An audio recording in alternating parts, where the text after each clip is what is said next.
Happy Wednesday, everybody, and welcome into the Gramlich and McLean podcast, a special, somewhat unique edition today. It's not something that we do every Wednesday. We're going to do a Q&A episode and answer some of the great questions that you guys sent in on Twitter. But before we get into that, unfortunately, I think, Mac, we've got to say something about what happened at Virginia. Part of me, when you and I were talking about our week on Monday, part of me was like, do we even do an episode? Because It's just maybe just out of respect. But I mean, it's so incredibly sad and tragic. Mac, do you have any thoughts on the situation? Yeah, KG, it's when I heard it, it's like, oh my goodness, this is crazy, because the way that the world works now, things are just so fast. Like with social media and just the array of media content and platforms, all these different things. Like you learn things maybe faster than you should just because you don't know the story or whatever. And so stuff starts coming out and you're just like, oh my gosh, this is terrible. This is horrible. And then it comes out that, there are players dead. There's football players. And not that changes anything, but it hits closer to home for us because obviously we know these kids and we cover them and we talk to them. And then it comes out who it is and you're just like, this is not real. Like, what is going on? And then the situation comes out that they were on a field trip. They were on a bus. And then it comes out that it was a former teammate that killed them. And I'm just sitting there like, it's terrible. It's one of the worst things that I can even think of happening. It's evil. It is, it's a travesty. It absolutely is that when you see this and 3 young men's lives taken, that were, who knows what they were going to be, the great impact that they were going to have in this world, that were just ripped away from it. And to me, there's so many different things that I hear. Well, we have this problem. We have this problem. We have the biggest problem that we have is a Jesus problem. The biggest problem that we have is a heart problem. And that as a country and as a society and honestly a world, this is not a specific country problem, is that you got to get right and you got to love a little bit more and you got to get to know people and you got to understand and to just, I can't even imagine the situation and the anger to take someone's life, KG. And so our hearts are broken. They absolutely go out to the University of Virginia, the football team, those players, the families that are dealing with that situation. I mean, to get a phone call like that, I just, for a brother, for a daughter, for a wife, spouse, anything. I mean, I can't imagine. And it's an absolutely terrible thing. It is. And I watched some of the press conference with Carla Williams and Tony Elliott, and I thought they handled it as well as anyone can. I don't know what you even do when you're in that position of administration and of leadership, but obviously you had no control over this situation. So it's just awful. We'll see what happens football-wise. I don't think that's what's really on people's minds right now. Yeah. I will say this. I want to say this too, KG. I as crazy, and maybe this is the wrong word, but I'm so happy that Tony Elliott is there. I cannot imagine a different person in that situation, knowing him and understanding how much he loves those guys and how he's going to help them get through this than somebody like him. And he's been through horrible tragedy himself. Yes, I'm not saying that makes you a better fit for it, but he is going to get them through that. He is going to help them get, through this terrible thing that has happened. So I truly believe that Tony is meant to be there. And maybe this was the first domino, and hopefully it's better things and much better things that move forward. But I truly think that he was supposed to be there for this moment and will help, that place heal because of this horrible thing. I hope so. And you know him well, Mac, and we just pray for everyone involved because it's absolutely awful. And look, there's no easy way to transition out of it. We felt like we had to say something about it. But we are going to have some fun on this podcast. Maybe if you're a Virginia fan or Virginia Tech fan, I know this may be bringing up kind of some memories and things like that for the tragedy that happened at Virginia Tech so many years ago. So maybe it can just take your mind off of it and we'll just talk a little football here. And we really appreciate you guys sending in some questions on Twitter for our mailbag episode. We have a couple questions here we would like to address. I thought we got some really good ones, Mac. So let's start with the first one. And I think this is a question that's on a lot of people's minds right now, maybe even outside the ACC. This was from Mr. Ardor. Some of these Twitter handles, I'm not quite sure. At Mr. Ardor, I believe. If either Clemson or UNC wins out, do you believe they should be in the playoff? Mac, why don't you start with this one? Do I believe they should be in? Yes, absolutely. Okay. I do. I think championships matter. I think that if you have the criteria that doesn't take you out of that, which I think is multiple losses, then absolutely. And so to me, doesn't matter how you win, doesn't matter if it's by 100 either team or if it's by a last-second field goal, the one-loss ACC champ should be in. Now, are there other things that could happen and that just isn't possible because other conference champions are undefeated or just have a leg up somewhere? Maybe. But I still think that should matter. I hate, KG, that Tennessee is just sitting there waiting, that they're not going to have to play in a conference championship. They're not going to have any ramifications of potentially losing, getting hurt, anything of that nature, and they're probably going to get in. I hate it. I don't think that should be the case. But the way that it is right now, that they're probably sitting there waiting. So to answer the question, yes, I think a one-loss ACC champ should be in. Okay. I understand that. I looked at this a little differently for me. Right now, the teams that I think, because I think the word should can be interpreted differently here. To me, the teams I think should be in are, and for me in this order, Georgia, Ohio State, Michigan, TCU. However, if TCU loses, I think that fourth spot is completely up for grabs.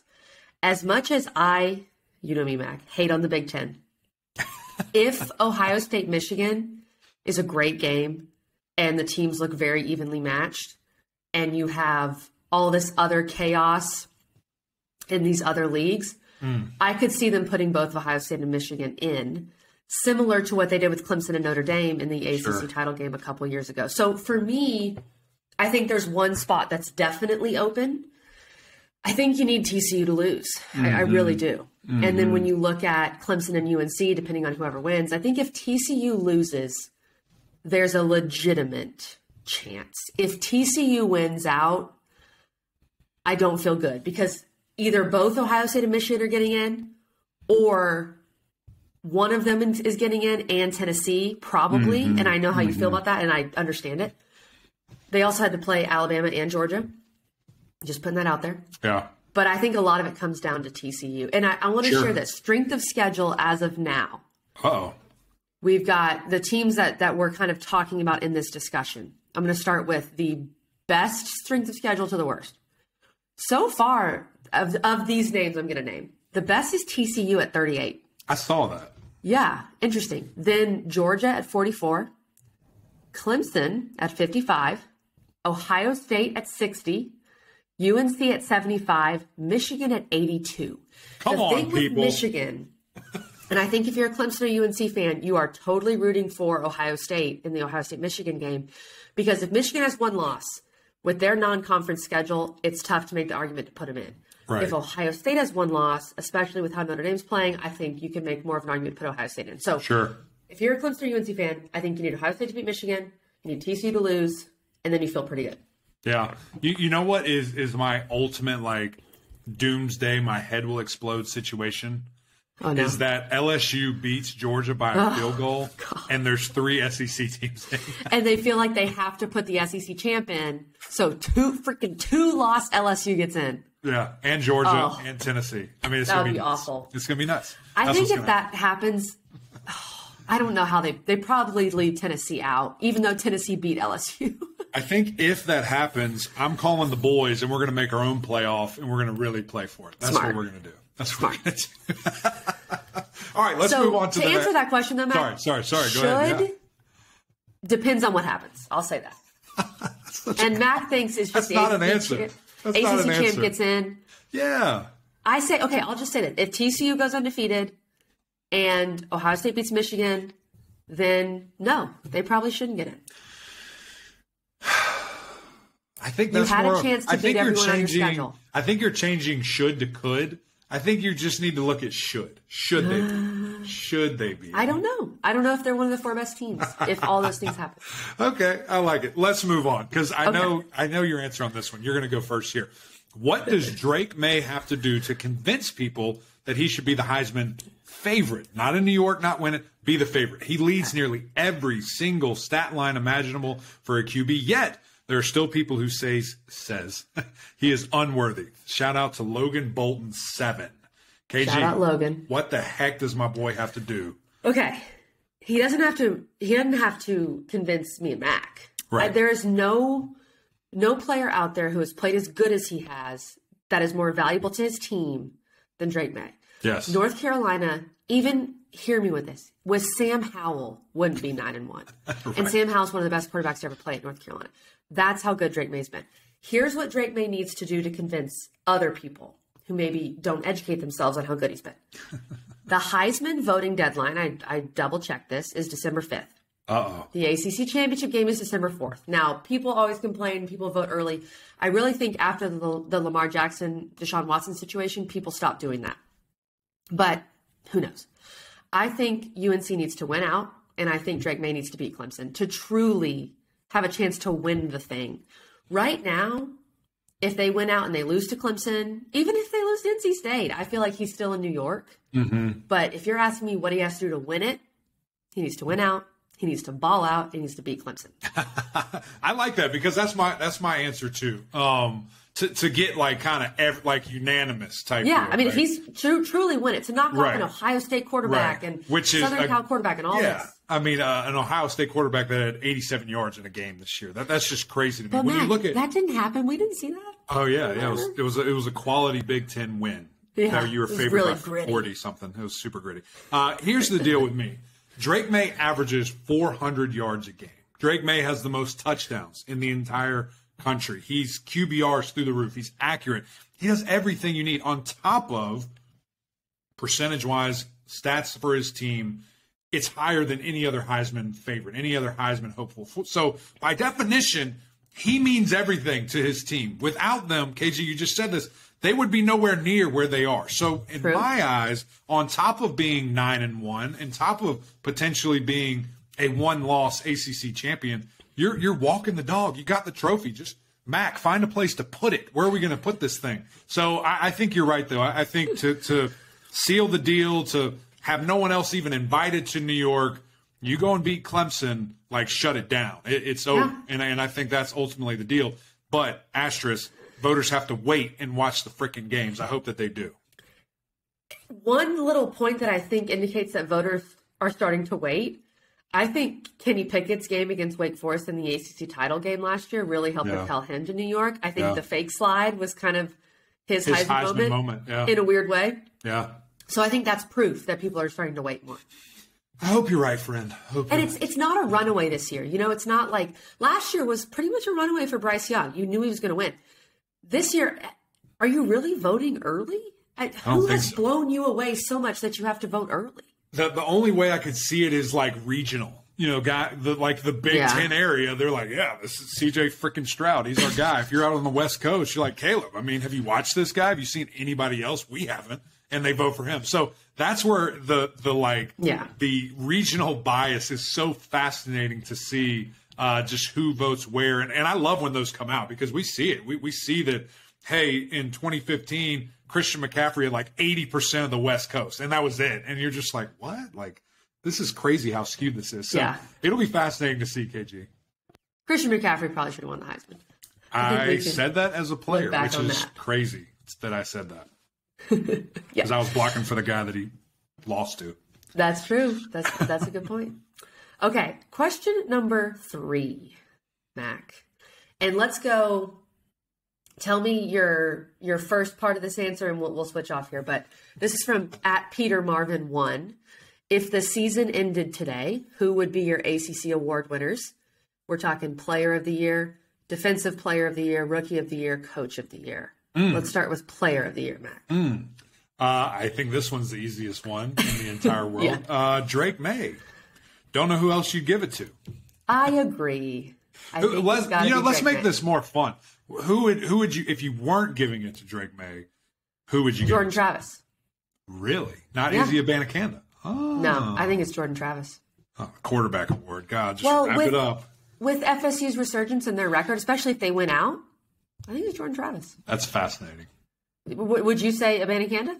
Or Shipley, one of the two. Why not Jordan Travis? I don't know. I love Jordan. I think he's playing like the second best quarterback right now.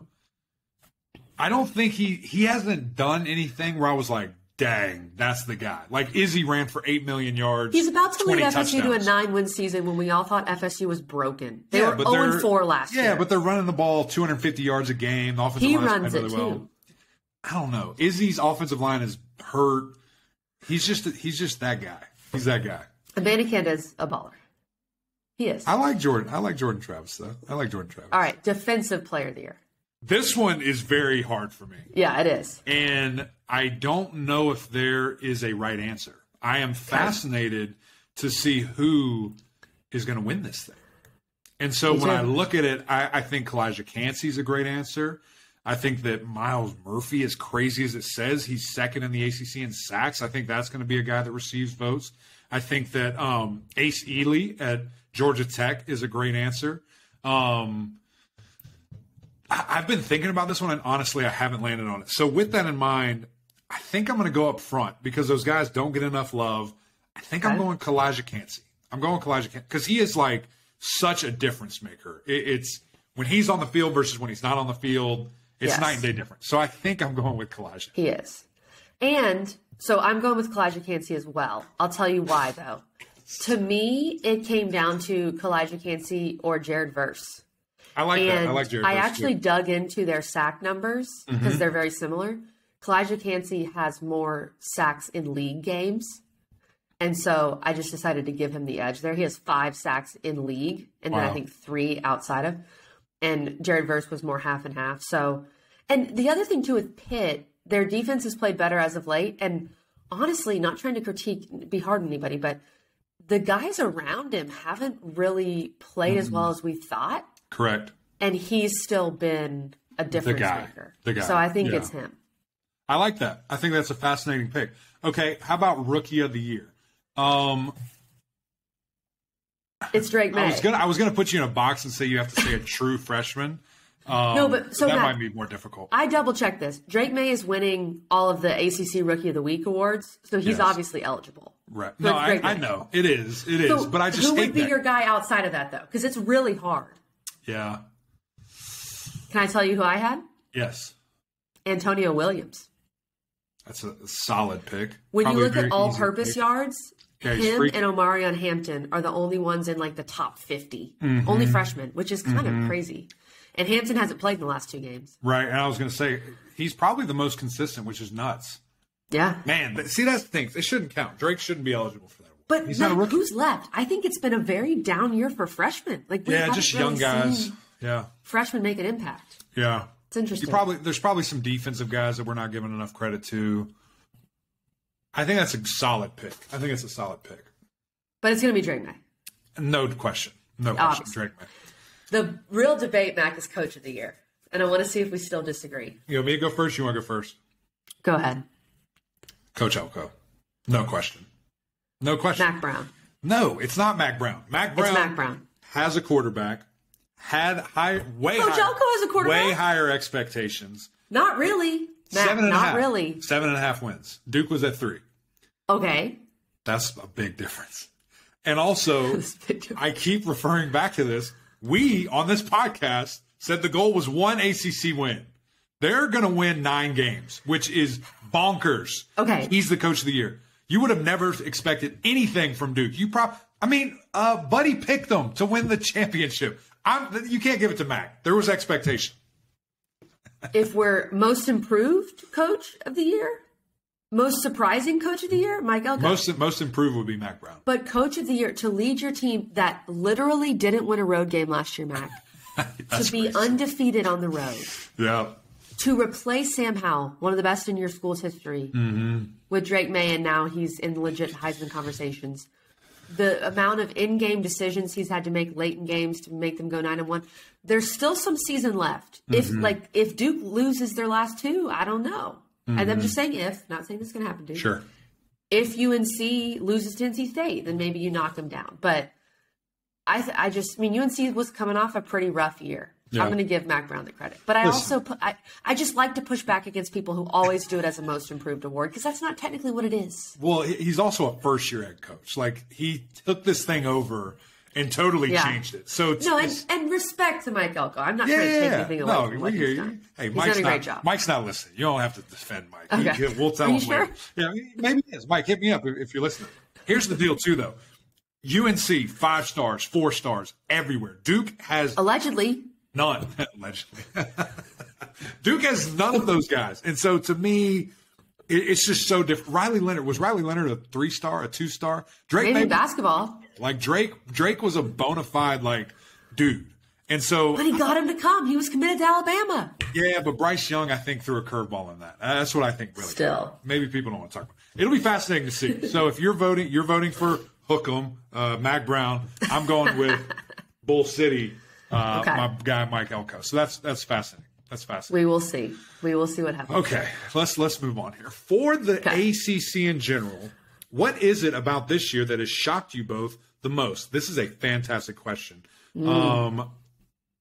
Proby at Life, is that what that says? Proby at Life, I think. Shout out Proby. What's up, bro or girl?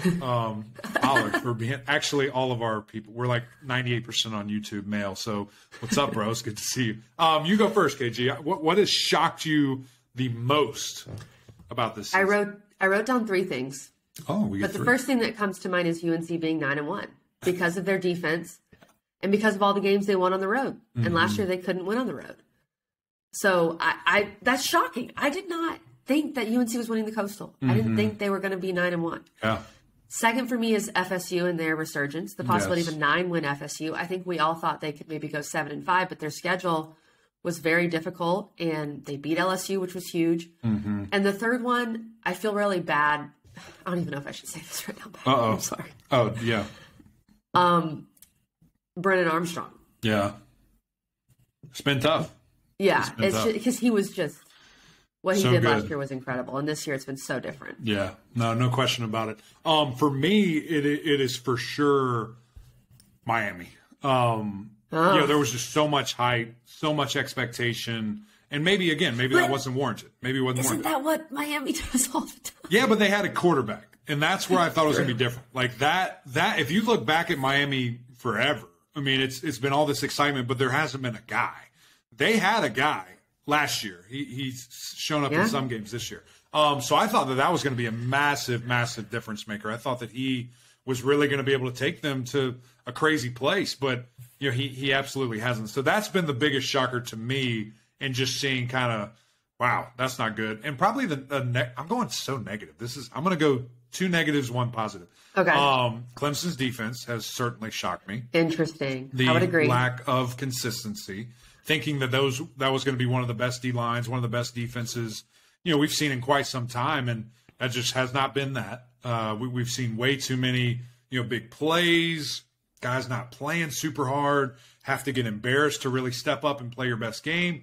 So that was interesting and shock. And then the last one is for sure Duke. Like that's just, I keep going back to it, but that's Agreed. Crazy. It's absolutely crazy what they're doing, how they're doing it. Didn't go to the portal and get a bunch of guys. Definitely didn't have anybody massive in recruiting where you're like, that dude's going to change everything. So that coaching staff just got the most out of them and really, made it impressive to see what they're doing right now. Totally agree. Duke and UNC in the football world. Here they are, shocking everybody. That's right. Just like we thought. Yeah. One of the teams that I thought shocked me, FSU, possibly winning 9 games. The next question is about Florida State, and it's from Tiger Paws 20. So it may be a Clemson fan asking about Florida State. The question is, might the FSU rebuild Norvell has done thus far become the blueprint for how to do so with NIL and transfer portal concerns? And I thought this was a good question. Oh, go ahead, Mac. You're supposed to answer first. Well, I just think it's interesting. The NIL piece is interesting. I don't think that they have this like massive, I haven't heard about it. Like I've heard at Miami or at Louisville, or I think it was more about the portal. Yeah, the portal, absolutely. I mean, that's what they have really, had their bread and butter with these last 2 seasons, with getting instrumental pieces. I mean, they went and got like 10 offensive linemen. They got 4 brand new wide receivers that are playing really well. Right now, a running back, Trey Benson, that was a transfer portal guy.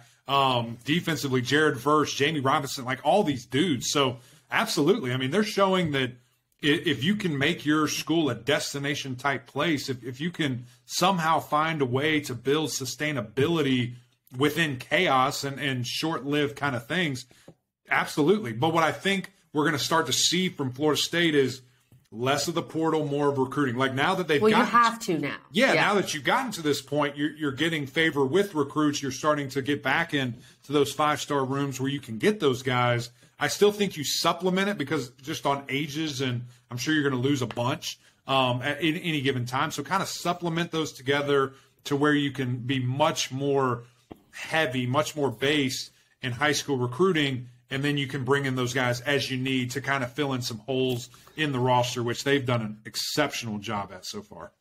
They have, especially when you're in Florida. Like, you should be able to get some really good high school players, and Florida State always has.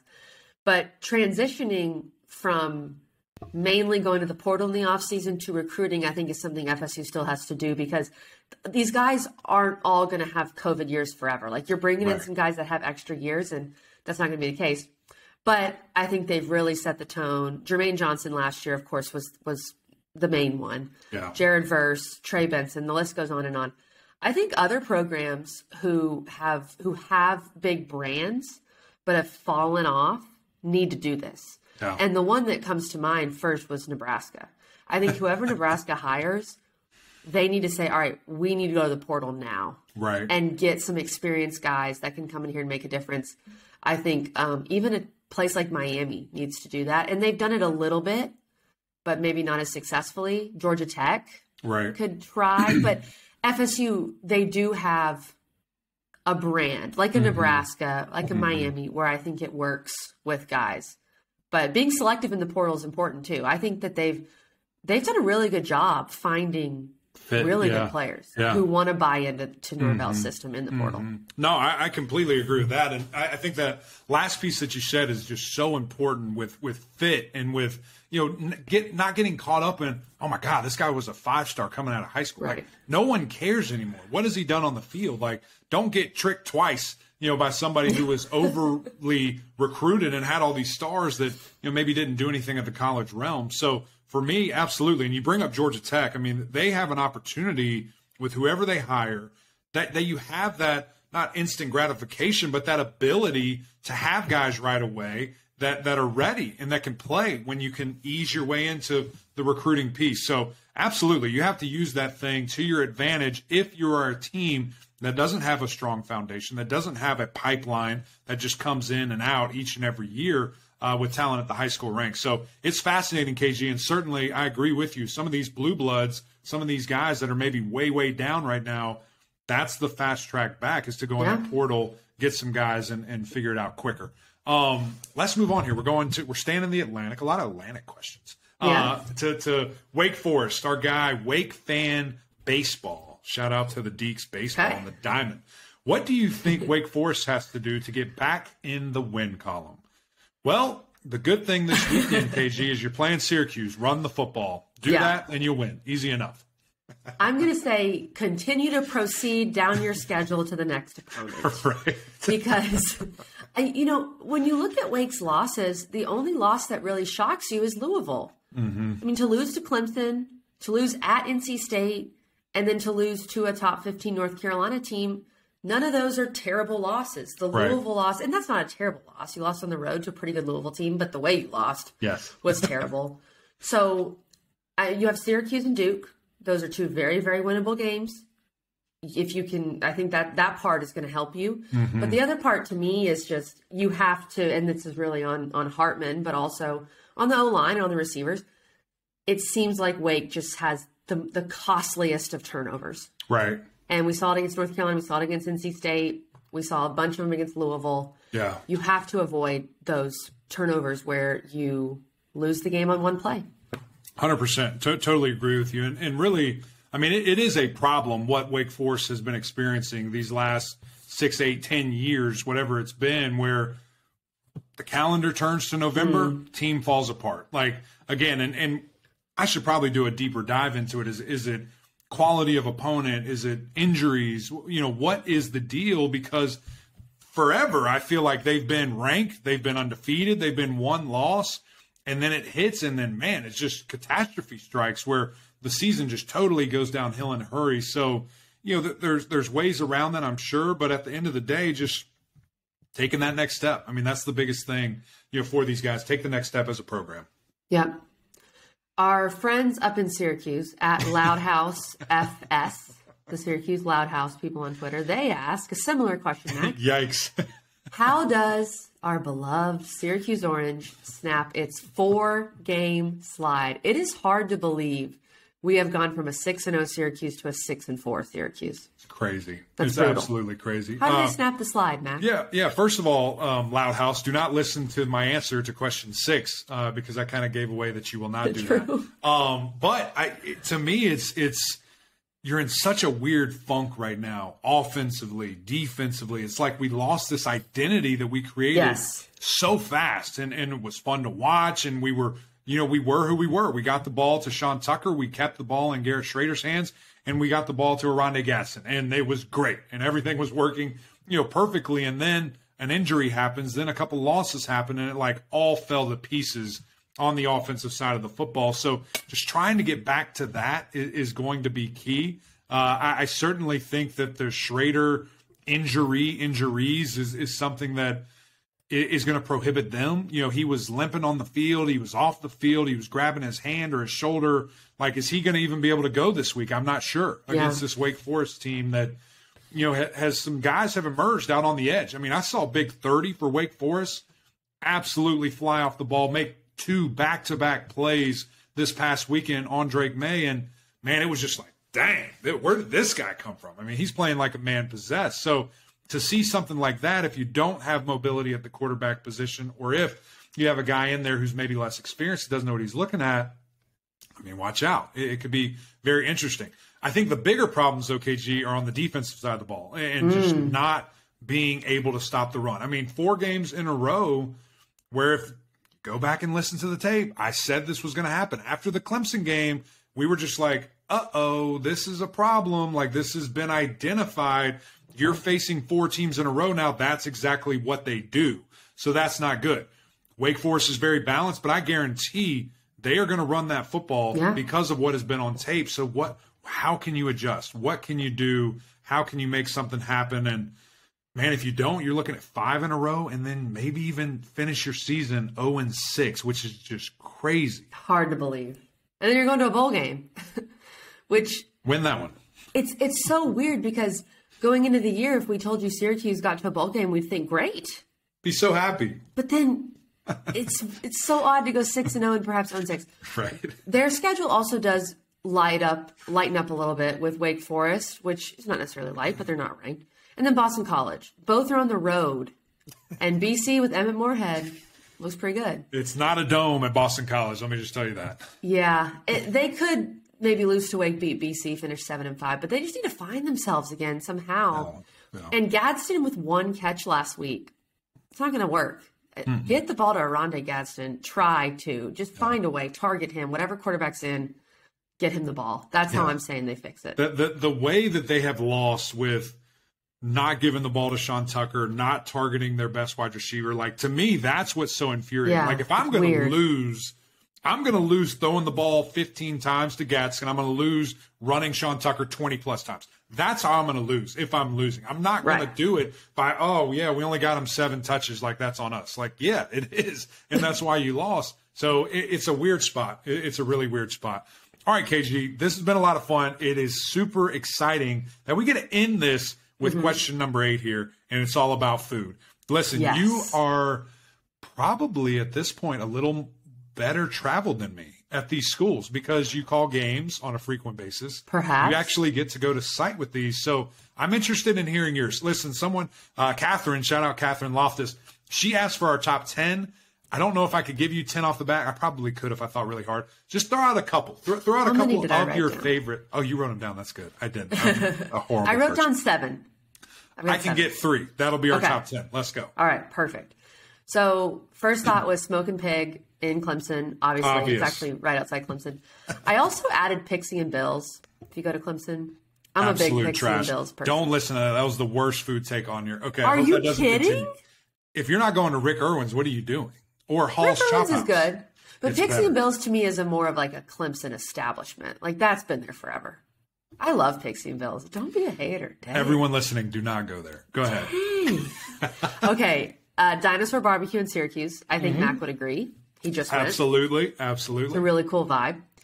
If you're from the South, you'll feel like you're in the South when you're in Dinosaur Barbecue. It's a good way to describe it. Mac made sure I went here. I went here actually last week.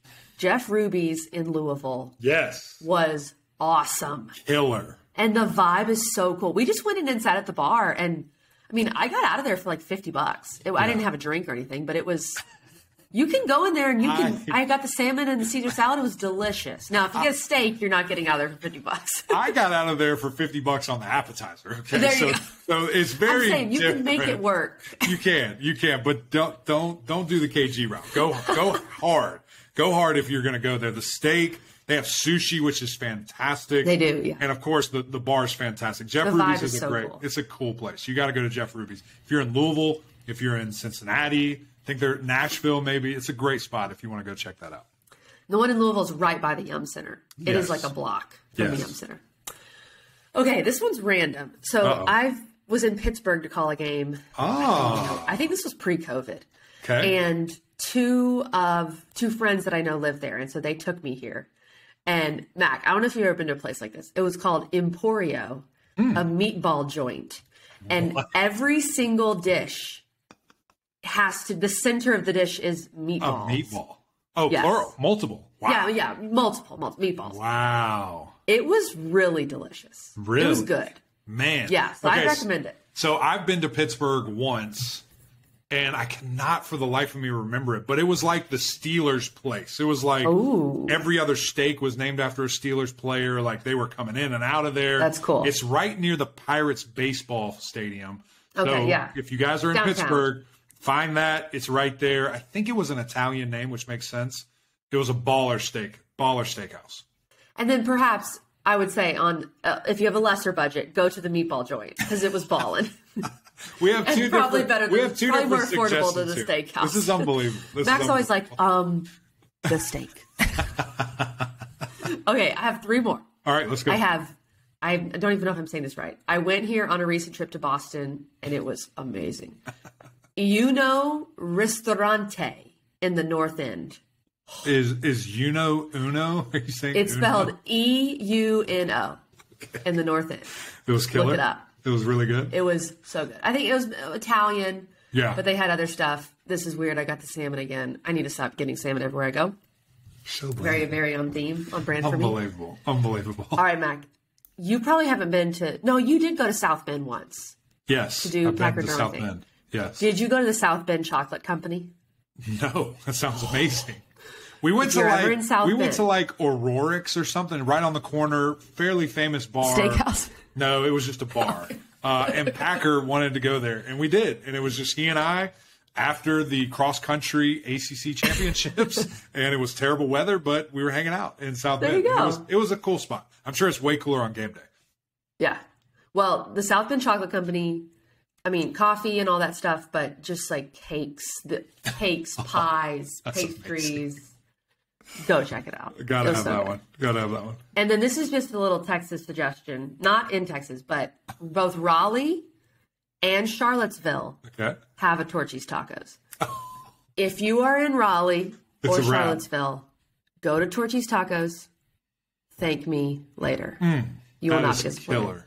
That's Get amazing. the queso. The queso is amazing. Yeah. Okay. There you go. That's my list. Easy enough. So a lot of those crossed over with mine. Okay. I would also throw SO Club in for Clemson. Oh yeah. Just kind of a favorite of sorts. If you go to NC State, there's a great place. I don't want to butcher the name right now. I'm getting nervous trying to say it. I think it's Amedio's. Is that correct? Amadeo's, I think. Amadeo's? Shout out Yeah, Amadeo's. it's a famous spot. Yeah. I am very embarrassed that I don't know how to say your restaurant's name. Baller place. They always take care of us. It's a really good spot there. Nice Italian food. What was another place that I was going to hit you with? Is it called Top of the Hill or Capitol Hill at UNC? Have you heard of this? Yeah. I think it's Top of the Hill. Hill. Top of the Hill. Top of the Hill. Really cool, kind of famous vibe. That's a cool place. God, there was one more kind of Italian place that we went to at UNC that was really good. I think it was called like 3 or something like that. Pie 3, maybe. Really good place. So I should have done better research on this, so I had a great list for you guys. Okay. But those are a lot of crossovers. Mac is probably at the steakhouse. Any city, find the best steakhouse, and you'll be fine. You'll be absolutely fine. This was really fun, guys. Thank you for sending in the questions. We enjoyed this episode. If you liked it, let us know on Twitter. Make sure you're following us at Kelly Gramlich, at Eric McLean. Let us know on Instagram, whatever. But these are fun, and we got a ton of questions, and we kind of narrowed them down to the 8 that we thought would fit in here. But we appreciate you guys very much. Absolutely. Great participation by everybody on social media. Thank you very much. Can't wait for Friday. Loaded weekend. Some things starting to separate. KG, we talked about the Florida States, the North Carolinas, the Clemson's kind of taking a step. I think there's a couple other teams that could join them after this weekend. Going to be fascinating to see who can do it. Cannot wait to break this entire weekend down. But that's it from us. Another great episode, Gramlich and Mac Lane. Thank you guys for tuning in. Go over to YouTube, smash that subscribe button. So cool to see those numbers, to talk to you guys on there with some comments. But also go over to Apple Podcasts, rate, review, subscribe. We would greatly appreciate that. But until next time, we'll see y'all.